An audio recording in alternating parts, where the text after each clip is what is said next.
Je ne regarde pas mon téléphone. Si on m'appelle, je ne réponds pas. Je reste concentré uniquement sur ce que je dois faire pendant 55 minutes. J'optimise au maximum mon temps de travail.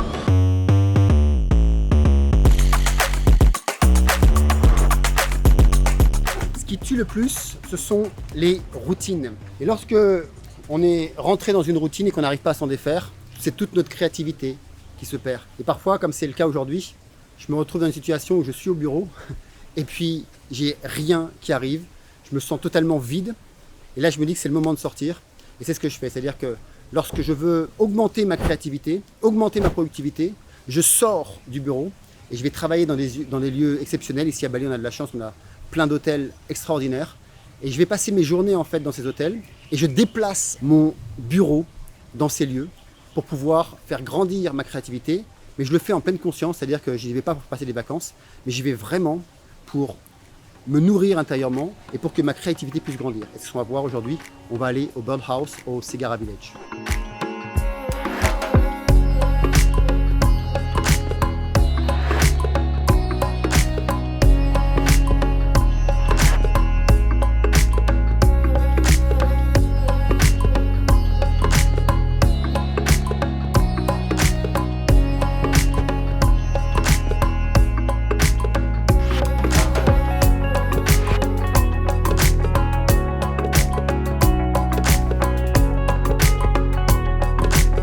J'ai choisi le Sigara Village parce que d'abord c'est un endroit extraordinaire, c'est un endroit que j'apprécie, en plus je connais la patronne, mais c'est surtout un lieu où je peux me poser, c'est un lieu où je peux rencontrer du monde, c'est un lieu où en plus il y a la mer en face, où on mange bien, et donc c'est vraiment propice à pouvoir élever ma créativité. En plus, comme tu le vois, il y a vraiment une forte spiritualité qui est ici, il y a quelque chose de puissant en termes d'énergie.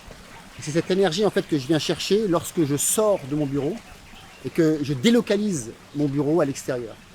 En général, quand je fais ça, je passe 5-6 heures à l'extérieur et une fois que je suis posé, c'est là où je peux commencer à créer, c'est là où je peux commencer à travailler, c'est là où je laisse toute ma créativité grandir et c'est là où j'œuvre le mieux, c'est là où je suis le plus créatif et le plus productif. Par contre, le point le plus important, c'est de le faire en pleine conscience et savoir pourquoi on est là, parce que c'est sûr que c'est un environnement de vacances, on peut être tenté à se laisser aller. Et c'est ce que je vais essayer de t'apporter aujourd'hui, c'est comment faire ces pauses-là pendant toute ta journée, de façon à ce que ta créativité soit à ton maximum, et sortir de ta routine quotidienne, peu importe où tu vas, dans un hôtel, dans un lieu, dans un parc, mais vraiment sortir de cette routine quotidienne et se dire qu'on peut aujourd'hui travailler un peu plus en nomade.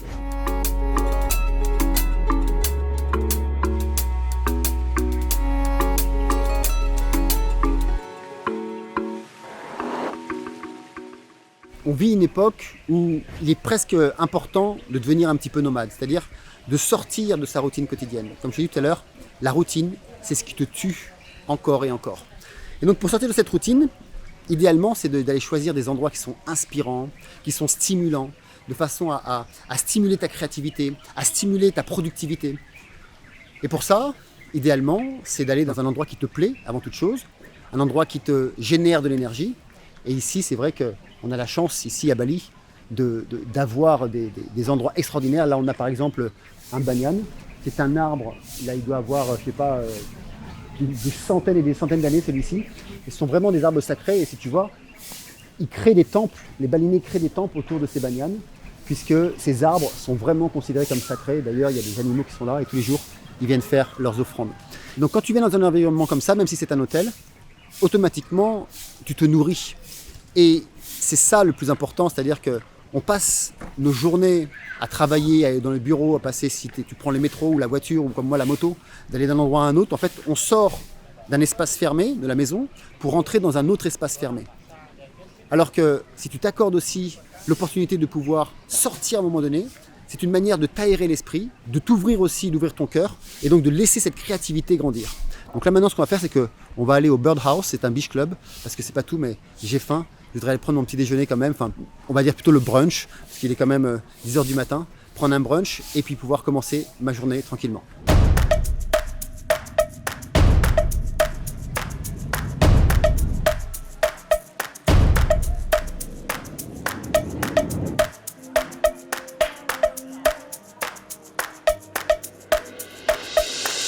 Lorsque tu inclus dans ton travail de la détente, du repos, de la joie, de la beauté, automatiquement, il y a une forme de créativité nouvelle qui s'installe. Et par contre, même si tu es à l'extérieur, moi je te conseille toujours de pratiquer ce que j'appelle des block time. Il faut savoir que notre cerveau ne peut pas se concentrer plus de 55 minutes. La moyenne en vrai c'est 52 minutes. Et donc si tu travailles d'un coup d'affilée plus de 55 minutes, au moins plus d'une heure, il est clair que tu n'as plus du tout aucune concentration. Tu perds ta concentration et tu perds en productivité. Tu perds aussi en créativité.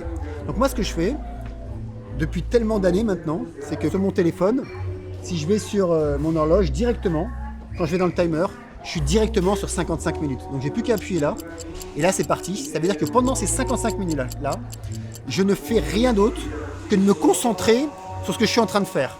C'est-à-dire que je ne regarde pas mon téléphone. Si on m'appelle, je ne réponds pas. Je ne regarde pas mes emails, je ne regarde pas Facebook, je ne regarde pas Twitter, je ne vais sur aucun réseau. Je reste concentré uniquement sur ce que je dois faire pendant 55 minutes. Et ensuite, ce que je fais, lorsque j'ai fini ces 55 minutes, ça sonne. Alors bien sûr, je finis ce que je suis en train de faire, mais pas plus, quoi, 1 ou 2 minutes. Et après, je m'aère pendant à peu près 10 à 15 minutes. Et là, je marche, je bouge, je bois de l'eau, je respire, je fais une respiration en pleine conscience. Et en fait, je réintègre tout ce que je viens de faire. On a l'impression qu'on est en train de le perdre, mais c'est pas vrai en fait. C'est justement, tu fais un reset, tu permets à ton cerveau de se relâcher. Toi aussi, la pression se relâche. Et puis quand tu reviens après ces 15 minutes et que tu redémarres pour un cycle de 55 minutes, là, tu as une créativité incroyable, tu es en pleine puissance. Et c'est comme ça que tu arrives à créer. Et c'est comme ça que tu peux travailler, par exemple, pendant 10-12 heures sans t'en rendre compte, parce qu'en fait, dans les 10-12 heures, tu t'es arrêté déjà 2 ou 3 heures. Et là, tu augmentes en fait ton niveau de créativité, tu augmentes ton niveau de productivité. D'ailleurs, quand j'accompagne des entreprises et je leur propose ça, leurs employés vont être 30% plus productifs en travaillant moins. Et c'est ça cette philosophie de travailler moins mais mieux. C'est tout simplement se dire que pendant un temps donné, je bloque mon temps, je m'arrête pendant 15 minutes ou 20 minutes même, où je ne fais rien. Là tu te laisses aller, tu vas sur les réseaux, tu te reposes, tu respires, tu bouges. Et ensuite, je reviens sur ce que je suis en train de faire. Et quand tu crées des block time comme ça, sur des projets bien précis, tu fais 3-4 block time dans ta journée, il est clair que tu vas, comme on appelle ici, right to the point. Et donc, lorsque je suis dans un environnement comme ça, en général, ce que je fais, donc là par exemple, je viens de commander, je regarde tout de suite mon calendrier, vraiment voir ce que j'ai besoin de faire. Et ce que je vais faire avant que le repas il arrive, je vais aller me balader sur la plage pour pouvoir me ressourcer et pouvoir aussi intégrer ce que je dois faire et non pas rentrer tête baissée, travailler comme un robot, mais justement travailler en pleine conscience. C'est-à-dire que j'ai la conscience de mon travail, je le fais avec amour, je le fais avec toutes les ressources que j'ai, c'est-à-dire mes capacités humaines. Je vais d'abord les élever, je vais les créer en allant marcher, et ensuite je reviens ici et je vais pouvoir travailler et être ultra productif. Alors bien sûr, travailler en pleine conscience et délocaliser son bureau, c'est clair que c'est une philosophie de vie et c'est même un art de vie. Lorsque tu mets toute ta conscience dans ce que tu dois faire, ce n'est pas pareil que si par exemple, tu te jettes le matin, tu ouvres ton calendrier, tu te dis tiens j'ai ça à faire et puis tu te jettes dessus sans trop savoir pourquoi. À ce moment-là, on devient un petit peu un robot et on travaille un petit peu comme une routine, on arrive et puis on fait ce qu'on doit faire, point barre. Alors que là, avant chaque nouvelle tâche, l'idée c'est de s'arrêter, comme là par exemple, j'ai commandé mon repas, j'ai regardé mon calendrier, je sais ce que je dois faire, mais avant de me lancer dessus, je vais l'intégrer. En faisant ça, il est clair que ça augmente ma productivité, je travaille moins mais mieux parce que je ne me jette pas de but en blanc dedans. Par contre, ce que je fais, c'est que le simple fait d'y penser, de l'intégrer et de laisser passer ce que je dois faire, je prends à peu près pas longtemps, ne serait-ce que 10 minutes, lorsque je vais me poser à faire ce que je dois faire, mon travail par exemple, là je dois juste créer un article de blog, j'ai le temps de l'intégrer en moi, ce qui fait que lorsque je vais me poser sur mon ordinateur, ça va couler de source parce que pendant que je suis en train de marcher là, je suis en train de générer des idées. Le simple fait de regarder la mer, de voir les gens, je suis en train de générer des idées. Et je suis en train de capter plein d'informations nouvelles pour le mettre dans mon article. Et ça, je l'ai appris quand j'étais à Shiptagelar. Shiptagelar, c'est une communauté autonome depuis 1968 qui se trouve à Java, à Sukabumi. Et donc, il y a Payoyo, qui est un être spirituel incroyable, et qui m'avait amené, qui me dit viens, je vais t'amener à planter du riz. Je dis ok. Et donc, on marche dans les rizières. Et lorsqu'on arrive là où on doit planter, il s'assoit et il attend. Et là, je lui dis mais qu'est-ce qu'on fait? Et j'avais pas compris sur le coup. Et en fait, il attend et puis commence à allumer un feu. Et à un moment donné, ça faisait un quart d'heure, je lui dis ok, Payoyo, qu'est-ce qu'on fait? Il me dit tu sais, quand tu viens d'un endroit et tu dois aller dans un autre endroit, il est important de créer des sas. Et donc, un sas, qu'est-ce que c'est? C'était ça, c'est-à-dire qu'avant de se lancer dans la tâche comme à planter le riz, on s'arrête, on respire, et puis on sacralise à ce moment-là le moment, mais surtout nous, on se nettoie intérieurement, et on comprend ce qu'on va faire, c'est-à-dire qu'au lieu de planter du riz bêtement en disant ça y est, je viens planter le riz, je me jette dessus, on le fait avec pleine conscience. Et si tu veux, j'ai reproduit ça dans ma journée du quotidien. J'ai vu que c'est extraordinaire parce que, premièrement, tu n'es plus un robot, tu ne travailles plus parce qu'il faut travailler. Et puis deuxièmement, tu élèves tes qualités d'âme qui sont la créativité, ça c'est vraiment les qualités humaines, cette créativité et cette conscience que tu vas mettre dans ton activité. Et dans les temps qui courent, avec tout l'avènement de la technologie et des IA, il vaut mieux que tu sois vraiment remarquable parce que sinon, tu vas rentrer dans la masse de médiocrité ambiante. Bon, c'est pas tout. Maintenant, je pense que mon repas est arrivé et ça va être l'heure d'aller manger parce que j'ai faim aussi.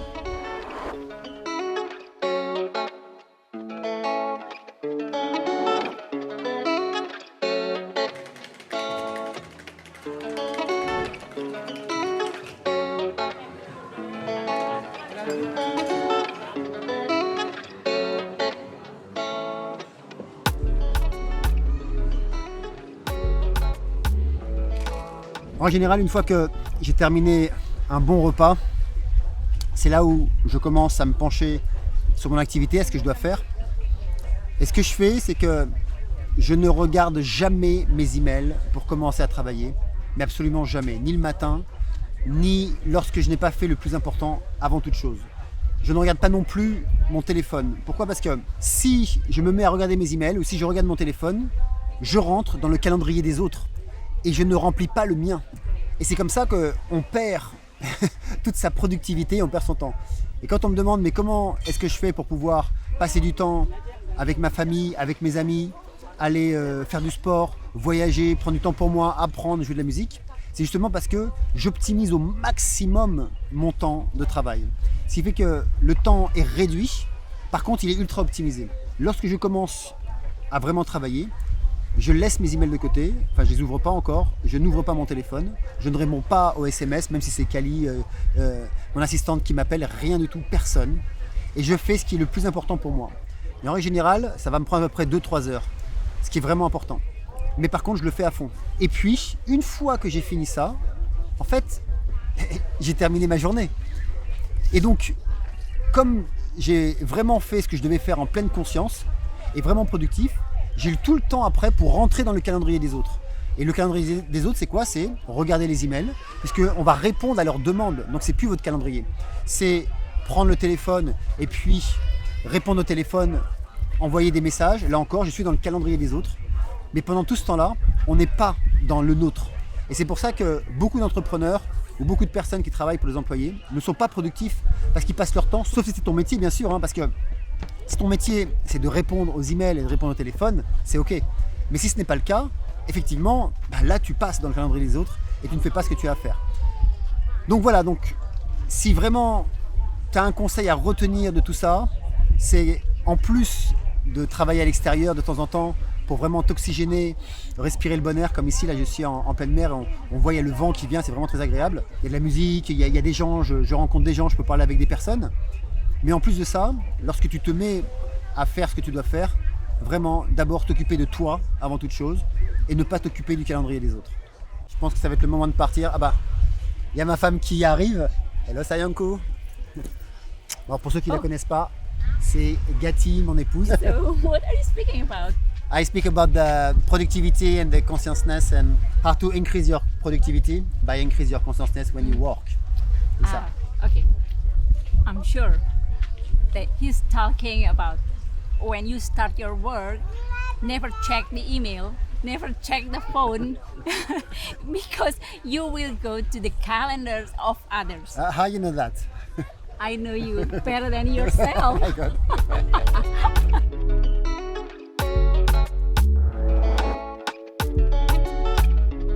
Donc voilà, après avoir passé plus de 5 heures en ayant délocalisé mon bureau, j'ai pu faire au moins entre 8 et 9 heures de travail que j'aurais fait à l'intérieur de mon bureau, mais en étant beaucoup plus créatif.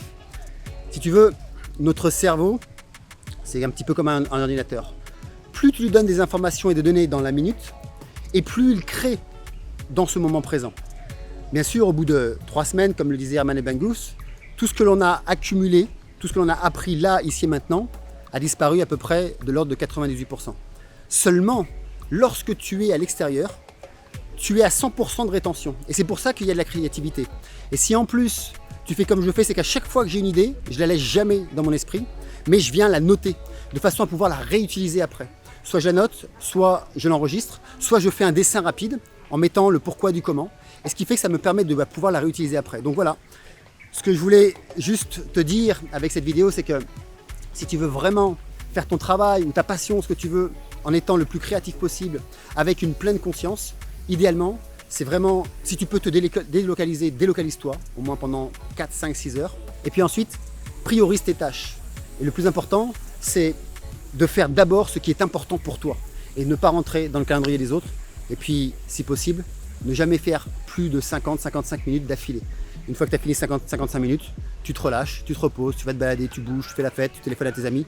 Et puis ainsi, tu vas monter en productivité, tu vas élever ta clarté d'esprit, tu vas élever cette pleine conscience que tu as en toi et tu seras surtout beaucoup plus productif. Donc voilà, dis-moi s'il te plaît dans les commentaires ce que t'as laissé cette vidéo, quelles sont les prises de conscience que tu as prises.